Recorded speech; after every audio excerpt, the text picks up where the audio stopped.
కాకినాడ జిల్లా పరిషత్ సమావేశం రసాభాసగా మారింది. కూటమి ఎమ్మెల్యేలు వైసీపీ జడ్పీటీసీల మధ్య జిల్లా పరిషత్ సమావేశం గందరగోళంగా మారింది.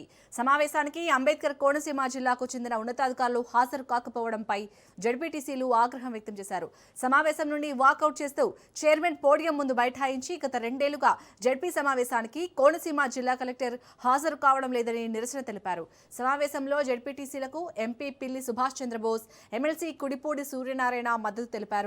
గత వైసీపీ ప్రభుత్వంలో పేదలకు ఇళ్ల స్థలాలు ఇచ్చామంటూ వైసీపీ జడ్పీటీసీలు అంటుంటే ఇళ్ల పంపకాల్లో భారీగా స్కామ్ జరిగిందని, త్వరలో యాక్షన్ తీసుకుంటామని కూటమి ఎమ్మెల్యేలు అంటున్నారు.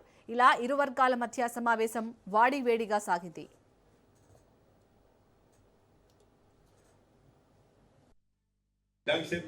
కోనసీమలో ఎంతమంది అక్రమ రవాణా వల్ల, ఇసుక రవాణా, మట్టి రవాణా వల్ల ఎంతమంది చనిపోయారు మీరు క్లియర్ గా చెప్పండి.